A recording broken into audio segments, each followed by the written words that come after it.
Hello， 大家好，我是志宏。今天想分享《贝欧尼塔起源：瑟伊莎与迷失的恶魔》这款游戏于去年2023年3月17日发售，是款单人游戏，任天堂独占，由白金工作室所制作。Metacritic 媒体评分目前是80分，玩家评分8.6，总监是 Abebe Tanari。曾经参与制作2014年发售的《贝欧尼塔2》，以及2016年发售的《星战火狐零》。在那两部作品中，他分别担任的职务是本地化以及规划师，而创始人是神谷英树，今年54岁，在2009年创建了这个 IP， 也是恶魔猎人的创始人。当时制作恶魔猎人的时候是 Capcom 的知名员工之一，可是之后制作的游戏都没获得好成绩，因此被 Capcom 开除。随后神谷英树与其他合伙人成立了 Six 公司，不久后与 O 公司合并，成为了我们现在熟知的白金工作室。而贝欧尼塔因此被大家称之为恶魔猎人的继承者。很难过的是，去年2023年12月，因为公司的发展方向与他作为开发者的观点不同而离开了公司。不过大家也不用太担心，虽然日本禁烟条款让他无法在1年内再从事游戏相关的行业，不过他表示他会继续按照他认为正确的方式制作游戏，而且离开时还在 IG 晒出了 Capcom 总部大楼前的照片，也回应粉丝重置恶魔猎人的想法，原来是想回去跟 Capcom 炒冷饭啊。本作游戏舞台是能称之为天然迷宫的阿瓦隆森林。在基础玩法方面，用左边的追控操作主角，右边的吹控操作恶魔，通过相互协作发挥各自的优势。例如主角可以束缚妖精、搭建台阶以及吸引攻击，而恶魔可以攻击妖精、破坏障碍以及转动滑轮。遇到机关或分岔路时，需要分别行动，根据情况进行切换。随着游戏进展，恶魔会获得不一样的能力，不同的属性都有不同的特殊技能。在森林中捡到的东西则可以进行调制药物以及学习技能，调制各种效果的药物以及扩大战斗的自由度，还有称之为蒂尔纳洛的挑战关卡，考验玩家双手操作的协调能力、应变能力以及战斗。如果觉得游戏太困难的话，随时都还可以更改细微的难度调整，例如敌人强度和承受的伤害等，可以选择自己适合的方式来享受故事的乐趣。那么接下来我们进入这款游戏的故事内容。不过先在这里跟大家说一声，因为我没有玩过前面3代的关系，所以与历代有什么关联我没有办法跟大家做解释，皆是个人游戏体验以及解读，有出现任何问题都欢迎在下方纠正。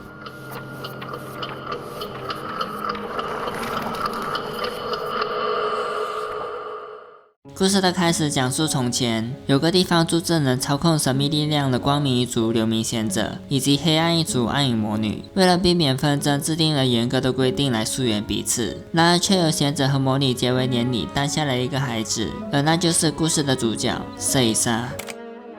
父母因此受罚，贤者被流放到了远方，魔女则遭到困境，必须永远待在阴暗的牢房里。虽然瑟伊莎能在魔女的村落长大，可是周遭的魔女都十分厌恶她，对她而言，唯有偷偷去牢里探望母亲的时候才能感到希望。即使身处狭窄冰冷的牢房里，母亲也总是叫正面对瑟伊莎，给她无限的爱。不过这小小的幸福在瑟伊莎10岁生日那天，她的母亲被封印到了更深层的黑暗之中，瑟伊莎因此成了孤独一人，他现在唯一的慰藉只有母亲做给他的布偶小柴猫。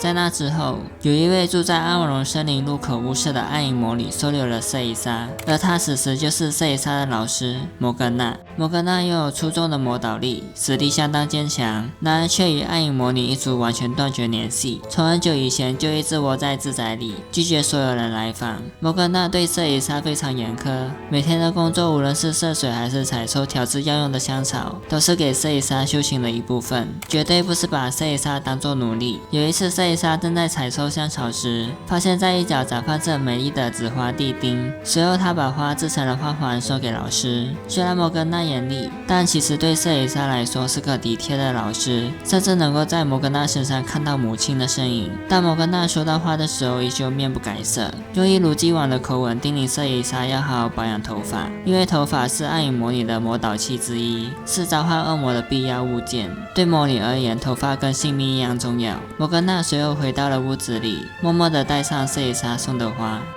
接着来到了当天晚上，将要进行魔导术训练，召唤恶魔。摩根娜给了瑟蕾莎一个闪闪发亮的魔导器，这个魔导器是用来辅助技术尚未熟练的见习魔女。加上当天是阴历2月，满月之夜，是魔力最为高涨的日子。在过程中，瑟蕾莎按照步骤施法，相当顺利。但恶魔出现时，却把瑟蕾莎吓得惊慌失措。此时情况危急，本应寄宿在头发上的恶魔因魔力枯竭而死亡。这时候，摩根娜非常不满瑟蕾莎害怕恶魔，便吩咐瑟蕾莎把魔导器收好，便扬长而去。此时瑟蕾莎想起曾在梦中遇到位少年对自己说，他会给瑟蕾莎救出母亲的力量。来阿瓦隆森林，白狼会引导你。可是一直以来摩根娜都在告诫瑟蕾莎绝对不能踏入阿瓦隆森林。瑟蕾莎一时愤怒，认为老师肯定是觉得她矮小，所以故意吓唬她。想着想着，对摩根娜的不满瞬间涌上心头，踏上了这一步，前往阿瓦隆森林。这举动将大大的改变了他的命运。瑟蕾莎往连月光都照不进的森林前进，突然间躲在草丛深处的黑影朝瑟蕾莎逼近。那些黑影是以吸取人类生命为生的妖精，专门入手迷失在森林中的人类。在紧急之下，瑟蕾莎使用了恶魔召唤术。虽然看似没召唤什么，正当瑟蕾莎快被妖精击中时，有个恶魔救了她。这恶魔就是瑟蕾莎所召唤出来的恶魔。就像之前所说的，恶魔在没有宿主的情况下会因魔力枯竭而死亡。他为了保住性命，附身到瑟蕾莎随身携带的布偶。那个恶魔瞪着瑟蕾莎发出骇人的低鸣，瑟蕾莎害怕的颤抖，但仔细一听却意外发现，他竟然能听懂恶魔说的话。恶魔想要瑟蕾莎送他回去，但瑟蕾莎还没学过打开魔戒的法术。此时恶魔非常生气，朝瑟蕾莎攻击。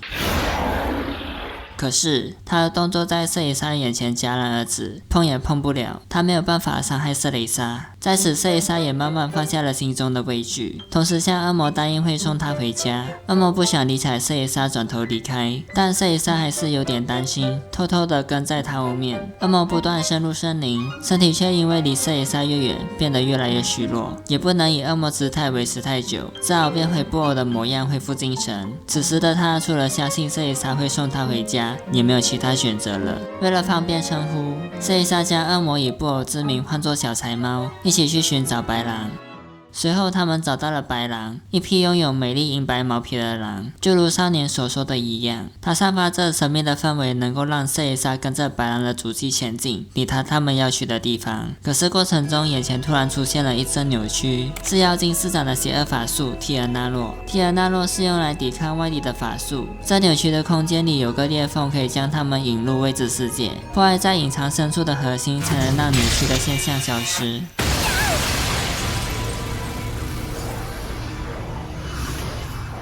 破坏掉深处的核心后，梦中的那个少年又出现了。在此他承诺只要解除束缚着他的封印，就实现瑟蕾莎的愿望，促使瑟蕾莎帮助他破坏主宰封印的4个元素核心。在此我们终于知道，原来那个少年被困禁在这座森林里，向外求救。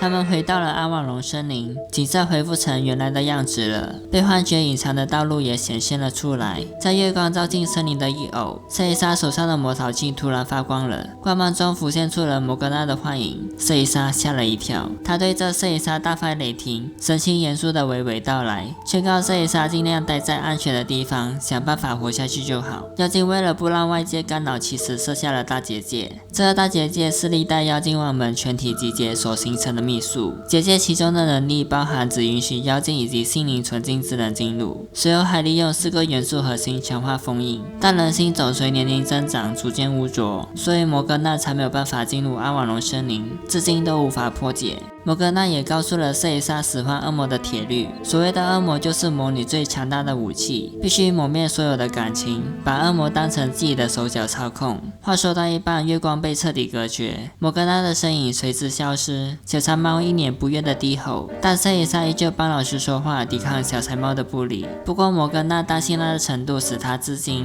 但一直得不到摩格纳的认同，也让他更加不满了。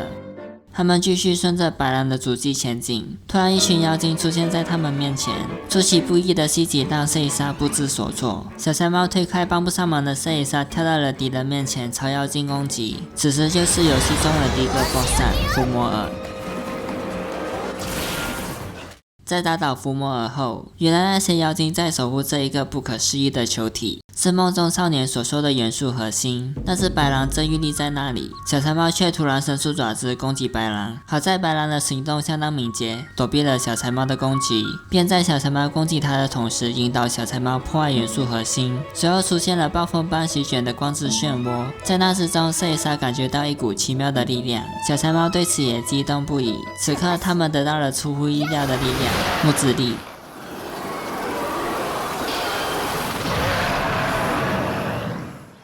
小柴猫那时还很兴奋，以为已经可以回家了。但大家都知道，还有第三个元素核心才能得到他们要的力量。但是白狼不知什么时候消失了踪影。为了找到下一个元素核心，他们再次前往森林的深处前进。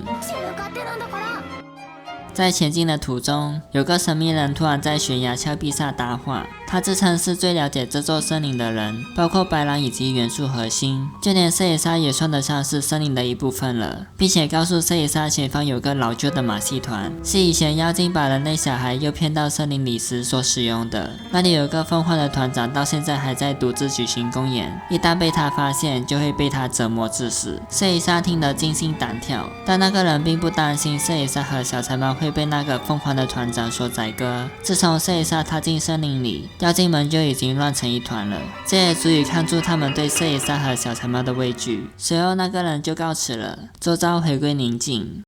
后来他们来到了一片废弃的公园，那里有个坐在秋千上的人魂。人类一旦死于森林，遇上森林中满溢的气，魂魄就会无法消散，终将化为人魂。而妖精会利用这些人魂吸取阿瓦隆森林底下蕴藏的属性之力，透过虐待人魂产生的负面力量，蓄积于元素核心当中供其所用，完成和维持体尔纳洛。坐在秋千上的人魂叫做克尔姆，因妖精的举止，他的一些同伴从此一去不回。虽然想去拯救同伴，但却无能为力。瑟蕾莎听见后，毫不犹豫地决定帮克尔姆一把，但小柴猫立刻反驳瑟蕾莎。见解相依的两人展开激烈的争执，互相瞪视着。小柴猫很生气，别过头不再理瑟蕾莎，但瑟蕾莎无法放着克尔姆不管，于是决定独自一人帮忙。不过不久后，小柴猫还是跟了上来。毕竟小柴猫离瑟蕾莎越远的话，魔力会逐渐衰弱。这时瑟蕾莎心里其实有点开心，但依旧坏心眼的跟小柴猫说话。小柴猫当然也不甘示弱，斥责她是胆小鬼。瑟蕾莎当作没听见，继续前往拯救被掳走的人魂。成功救下人魂后，瑟蕾莎心里好过了一些，但心里对因为受到小柴猫的帮助而感到失望。小柴猫望着高兴的人魂们，完全不理解这到底有什么意义。瑟蕾莎听见小柴猫这番话后一时愤怒，可是小柴猫就是无法体会与重要的人分开的痛苦。瑟蕾莎突然察觉到，把小柴猫召唤过来的是自己，但小柴猫依旧一脸事不关己，向瑟蕾莎说她才刚出生而已，根本没什么珍惜的事物。虽然瑟蕾莎对恶魔刚出生的事感到惊讶，但此时脑海中也浮现出当时没能拯救的母亲身影。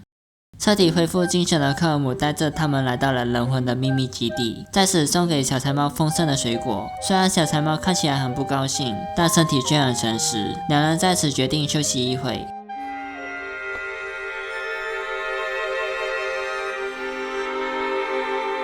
きっとお母さんに会える日が来るよ。君も僕も。从梦中醒来的瑟蕾莎不断在心里回想着少年说的话，他的话就像一盏点在瑟蕾莎胸口的明灯，让她觉得安心。瑟蕾莎和小柴猫搭上火车前往马戏团，来到马戏团里，妖精再次突然出现。那位妖精是了解森林之人口中的疯狂团长，瑟蕾莎果然又怕得动弹不得，不过她还是站了出来，心中不断提醒自己要成为一个强大的魔女。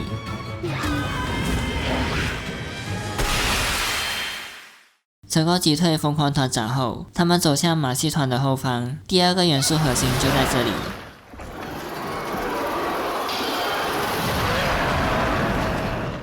他们继续前往寻找第三个元素核心。那位了解森林之人出现在了他们面前，他的名字叫做伊古尼斯，是位常年住在阿瓦隆森林的年老人魂。他的模样十分有特色，充分显示在危险森林存活至今的他有多么经验老道，对连通阿瓦隆森林各处的秘密通道都无所不知。伊古尼斯会那么积极协助他们，也是因为他对妖精的恶行感到愤怒，所以帮助两人在森林中顺利前进。瑟伊莎知道对方是人魂之后，也完全放下了戒心。此时伊古尼斯告诉了瑟伊莎下一个元素核心的地点。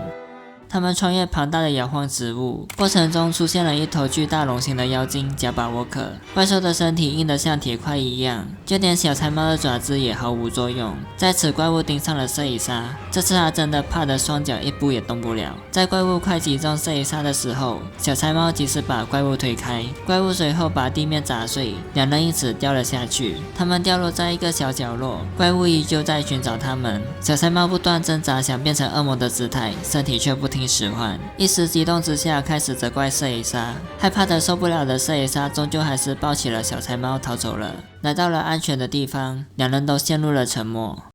不管怎么样，他们还是得继续前进。前方不远处就是第三个元素核心。在前进的途中，贾巴沃克又出现在了他们面前。小柴猫迅速叫瑟伊莎退后，毫不犹豫地冲向怪物攻击。瑟伊莎下意识躲进了隐蔽处，但小柴猫的爪子依旧毫无作用，陷入危机。在小柴猫被逼入绝境时，一旁的瑟伊莎鼓起了勇气对贾巴沃克使出魔导术，拘束怪物的举止。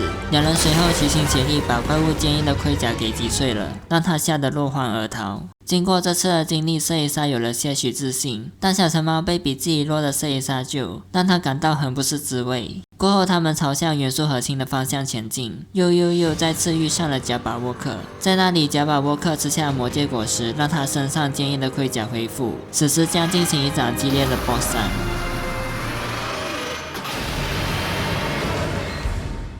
打败了贾巴沃克后，小柴猫依旧一脸不悦，开始对瑟伊莎的动作指指点点。显然看见瑟伊莎再次拯救自己，让他感到很不高兴。瑟伊莎难得的好心情也就这样被小柴猫给破坏了。所有的过程，小柴猫都处在冷淡的状态，就连获得新的能力时也是如此。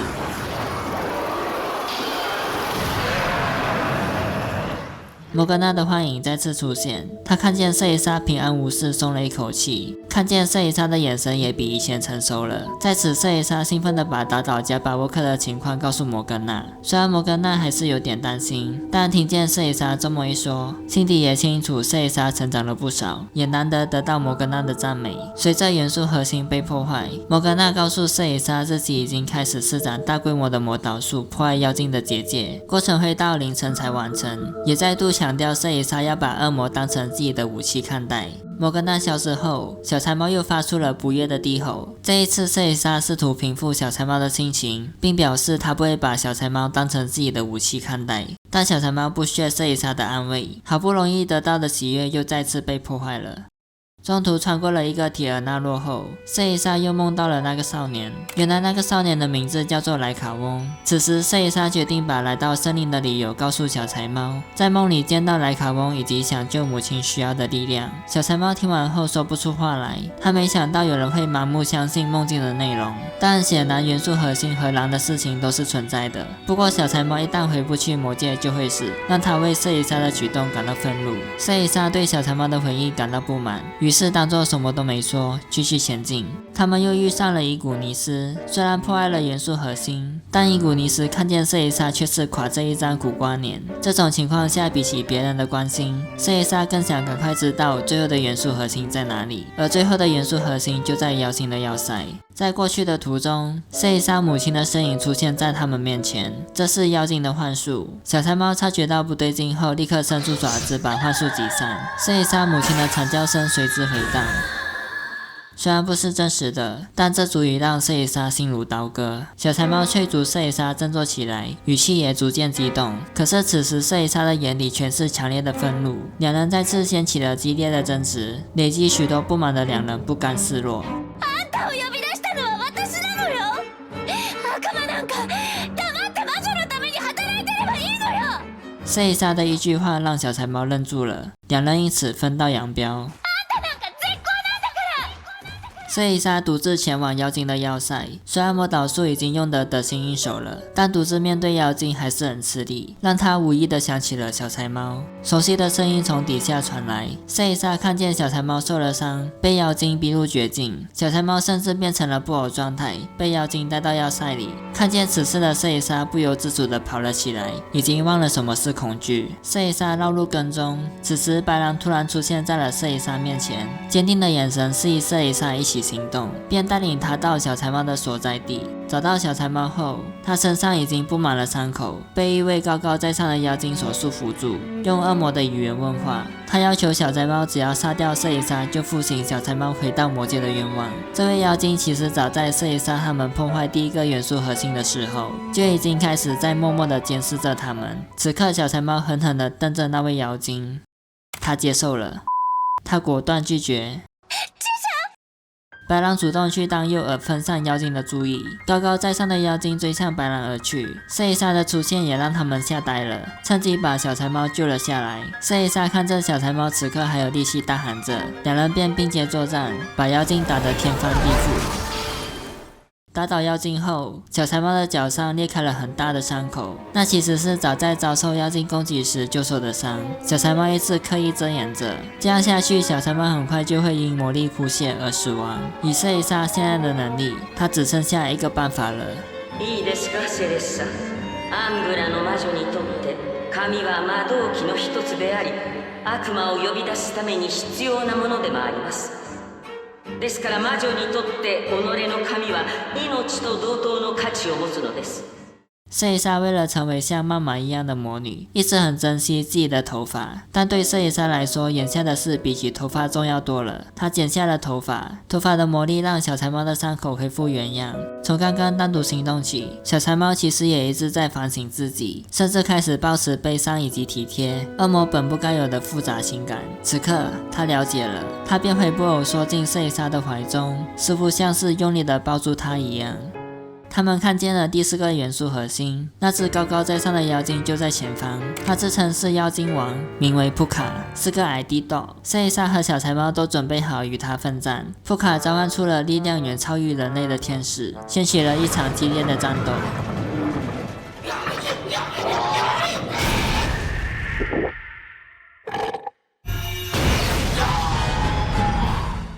两人再度依靠各自的力量打倒对方，随后普卡愤怒的要按下所谓的自我毁灭按钮。瑟伊莎他们察觉到不对劲，开始拔腿狂奔。这个妖精王普卡的设定其实就像一个卡通的反派，引爆前他自己就先飞走了。瑟伊莎和小柴猫则没什么大碍，顺利的破坏最后的元素核心。他们顺着白狼的足迹找到了白狼，白狼将带领他们往莱卡翁被封印的地点前进。途中，摩格纳的幻影又出现了。他一看见瑟伊莎的头发，气得横眉竖目。瑟伊莎向摩格纳说明了由来经过，摩格纳为此感到莫名其妙。在他眼中，认为本该使唤恶魔的魔女，反过来遭到恶魔利用，也再度提醒瑟伊莎要平安无事。妖精的结界只差一点就破解了。摩格纳的幻影消失后，瑟伊莎特别期待救出莱卡翁，获得不可思议的力量，再把小柴猫送回家。瑟伊莎和小柴猫在此看着对方郁郁不发，得到力量的同时也意味着离别。他们的脑海里不约而同地闪过这个想法。通往莱卡翁被困境的祭坛封印已经解除，妖精也神奇消失得无影无踪。过程中，妖精王普卡突然又出现在他们面前，开始诱导小柴猫，且此刻他立即在小柴猫面前开启魔界的大门，令人毛骨悚然的呻吟声从中传出。小柴猫小心翼翼地往洞口靠近，此时瑟伊莎的脑海中闪过和小柴猫之间的种种回忆。妖精突然从瑟伊莎背后袭击，还好小柴猫反应够快，立刻把布卡咬住，抛向妖精。这时小柴猫再次拒绝了布卡的邀约。此刻布卡对小柴猫施展了法术，让小柴猫陷入黑化。他发出痛苦的呻吟声，把布卡打飞。随后既狠狠地瞪着瑟伊莎，朝瑟伊莎进行攻击。失控的小柴猫发狂地横冲直撞，完全没有办法回应瑟伊莎。经过一连串的诱导，让小柴猫撞向柱子，尝试与小柴猫沟通。一段时间后，终于让小小柴猫恢复了理智。在此，布卡的法术已经把小柴猫折磨至精疲力尽了。瑟伊莎向小柴猫提问，为什么没有直接跳进布卡开启的魔界之门？小柴猫则回应，因为那个家伙不可信，刚刚明明看你靠得那么近。瑟伊莎的心中感到欣慰，为沉睡的小柴猫唱起了摇篮曲。他们终于抵达莱卡翁的所在地，而且被关在水晶里的莱卡翁脸色发青，简直就像一具尸体。瑟伊莎听见了莱卡翁微弱的声音，他们两人都吓了一跳，声音竟是从白狼的方向传来的。原来一路以来带入的白狼体内寄宿着莱卡翁的灵魂。莱卡翁开始把过去发生的事向他们娓娓道来。他是过去统治妖精一族的妖精王与人类女子所诞下的孩子，他的父亲是一位和平主义者，鼓励妖精与人类和睦相处。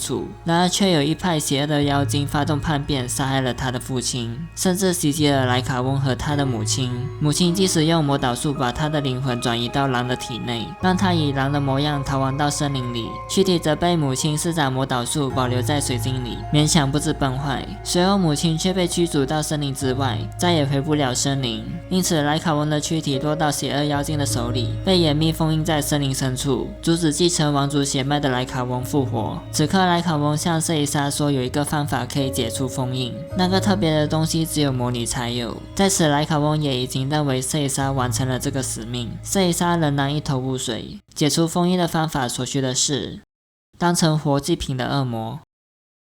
莱卡翁的话让瑟伊莎不禁怀疑自己是不是听错了，把恶魔的性命交给莱卡翁就能马上解除封印，但瑟伊莎办不到。她向他说小柴猫是她非常重要的朋友。莱卡翁愣住了，他不敢相信一个魔女竟然把恶魔视为朋友。莱卡翁悲伤的眼神让瑟伊莎难受得快要窒息，不过莱卡翁已经没有时间了。他突然开始灌注小柴猫的力量，变成了巨大龙形的妖精，把小柴猫带去异空间。瑟伊莎只好下定决心开始对抗莱卡翁。瑟伊莎利用魔导术把小柴猫救了回来，两人再次齐心协力向莱卡翁继续抗争，把被莱卡翁抢走的元素之力给夺回来。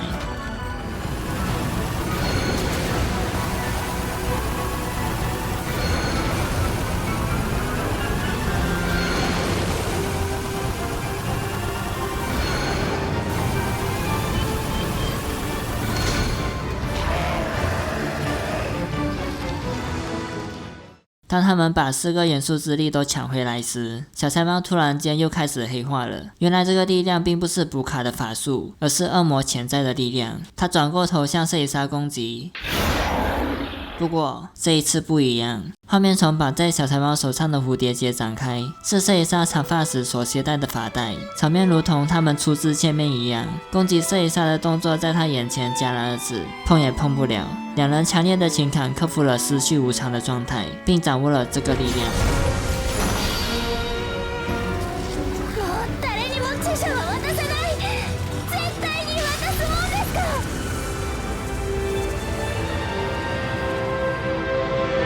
莱卡翁用尽了所有力量，战败于瑟伊莎和小柴猫的手中，变回了白狼的模样。就在莱卡翁掉下悬崖时，小柴猫救了他。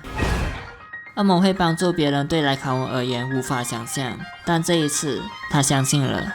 莱卡翁的眼神已经没有像刚才那般险恶了，巨大的光柱从远处升起，震撼整座森林。摩根娜终于成功解除妖精的结界。瑟伊莎突然想起，摩根娜可能有办法拯救莱卡翁。突然间，布卡又再次突然出现。从他口中了解，原来莱卡翁的灵魂才是他的主要目的。他现在才得知，莱卡翁的灵魂就寄宿在白狼的体内。之前莱卡翁口中的背叛妖精王，封印莱卡翁的家伙，原来就是布卡。布卡发出了信号，大量的妖精从森林各处聚集过来。看见这么多妖精蜂拥而至，瑟伊莎依旧选择保护莱卡翁。此时，小柴猫把瑟伊莎和莱卡翁都带走，朝那道远处的光柱奔跑。他疾奔如风，让狂暴的背上传来的体温鼓舞了瑟伊莎的心。甩开如海啸般袭来的大量妖精后，他们终于逃出了森林。然而妖精的法术如蟒蛇般缠了上来，以惊人的力量把他们往森林的方向拖。突然间，后方的妖精被一股强大的力量击飞，那正是摩根娜。布卡在此也遭到愤怒的摩根娜瞬间打成肉酱，一眨眼就死了。在此之后，瑟伊莎立刻向摩根娜告知，白狼的身体里寄宿着一个男孩的灵魂。魂。但摩格纳什么话也没说，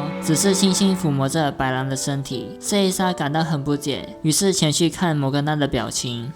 那是瑟丽莎从来没见过的表情，既温柔又平静。こんな風にした愚か者が何を言うのか！摩格纳突然勃然大怒，开始袭击瑟丽莎。原来长久以来，摩格纳训练瑟丽莎，引诱她去森林的梦，都是摩格纳的所作所为。就连瑟丽莎戴在手上的魔导器，也是她制作的道具。在森林中的行径都被摩格纳看得一清二楚。为了解救莱卡翁，下了不少苦心。从以前摩格纳被驱逐到妖精力所不及的森林外起，他就一直持续使用强力的守护魔法保护莱卡翁的躯体，因此他没有额外的法力攻入森林，也不能离开阿瓦隆森林附近。进退两难的他想到让其他人代替自己。至今他教导过多名年幼少女使用魔导术，并把他们与献祭用的恶魔一起送进森林深处。每次阴历2月满月之夜诞生的黑暗产物是对解除封印不可或缺的灵魂，不是随处可见的恶魔。因此现在除了小柴猫，没有其他恶魔能够替代它了。此刻在瑟丽莎的眼里，只看见摩格纳现在已经成了充满憎恨的恶魔。虽然摩格纳平时严厉又可怕，也很温柔，但他一直以来都觉得他就像他的妈妈一样。瑟丽莎顿时无法接受这个事实，眼看摩格纳就要再次发动攻击，但瑟丽莎却一动也不动。已经精疲力尽的莱卡翁跑到了摩格纳的脚边，紧紧抓住了他。他并不想要看到这样的母亲，可是摩格纳认为莱卡翁已经神志不清了，把他传送至另一个空间。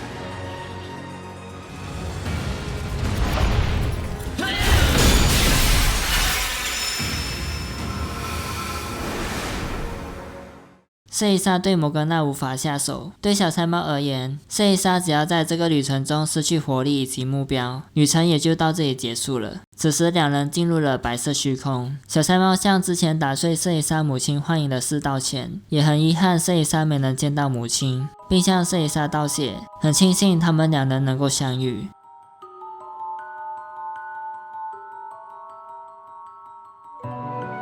小柴猫出乎意料的话动摇了瑟丽莎的心，瑟丽莎即时想起他们之间还有一个约定。瑟丽莎的眼中再次鼓起了勇气、意志以及决心，发动贝欧妮塔系列最经典的技能魔女时间。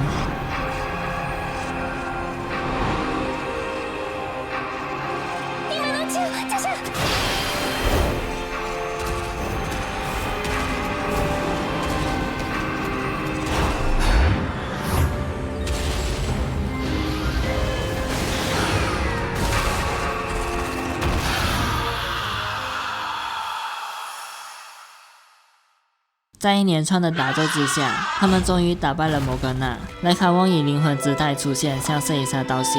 母様を止めてくれてありがとう。君たちに出会えて本当によかった。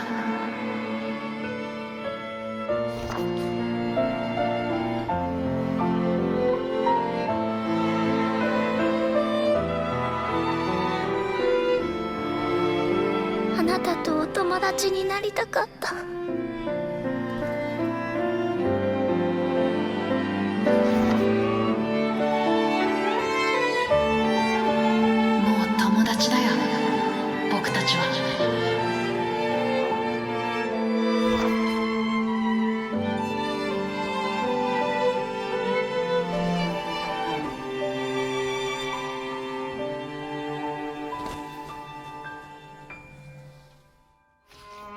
莱卡翁对母亲的灵魂给予拥抱，母亲轻柔温暖的怀抱一直是他渴望已久的温度。莱卡翁在此随之消失。摩根娜也迎来死期，所有的暗影魔女死后都会被拖入黑暗世界，永远漫无目的的徘徊。瑟丽莎坚定地看着这一幕。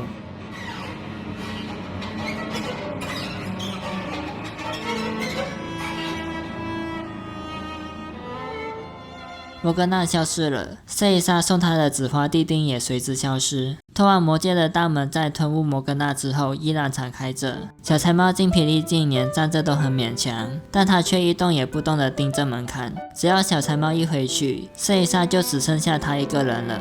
瑟丽莎向小柴猫说道，她已经不再是当初的剑心魔女了，而且还会变得更强。答应小柴猫一定会再度召唤她出来。小柴猫听见了这番话后，走向了魔界之门。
阿瓦隆森林回归宁静，不知不觉天边已是一片鱼肚白，暖洋洋的阳光轻柔地洒落在瑟丽莎的身上。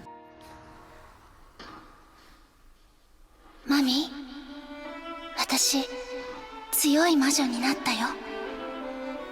もう心配いらないからね。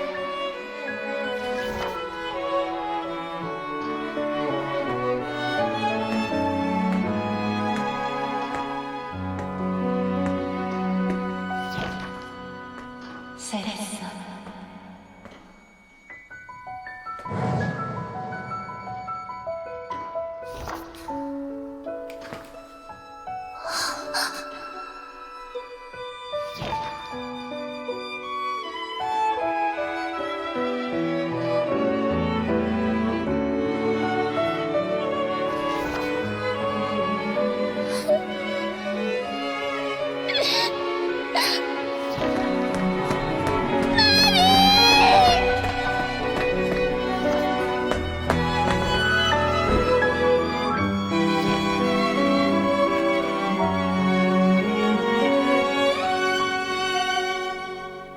もうお母さんより立派な魔女ね。あなたならきっと大丈夫。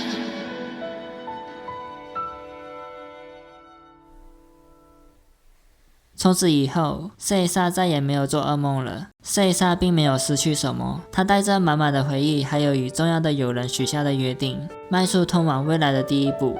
唯有月亮静静凝视着小魔女的崭新启程。故事看到这里，应该会有人很好奇瑟丽莎母亲的经过吧？不是说要拯救母亲吗？自从瑟丽莎母亲被封印到了更深层的黑暗之中，瑟丽莎其实从序幕的画面开始都是以梦中的局面和母亲见面。瑟丽莎母亲的名字叫做罗莎，由于打破禁忌诞下孩子而遭到严刑处罚，被困禁在永恒的牢狱之中。但对于过程中的由来经过，她绝口不提为何打破禁忌与流明贤者往来，因此她的目的至今依旧是个谜。虽然她拥有极度强大的力量，却没有企图逃狱。对于大家而言，她早已做好心理准备，要为打破禁忌付出代价。对瑟丽莎因思念而潜入牢里探望母亲的行为，也是睁一只眼闭一只眼，甚至刻意制造他们母女相见的机会。直到被封印到更深层的黑暗牢狱前，她都持续为女儿倾注无尽的爱。对此，以我个人的猜测，她最终的结局是死亡。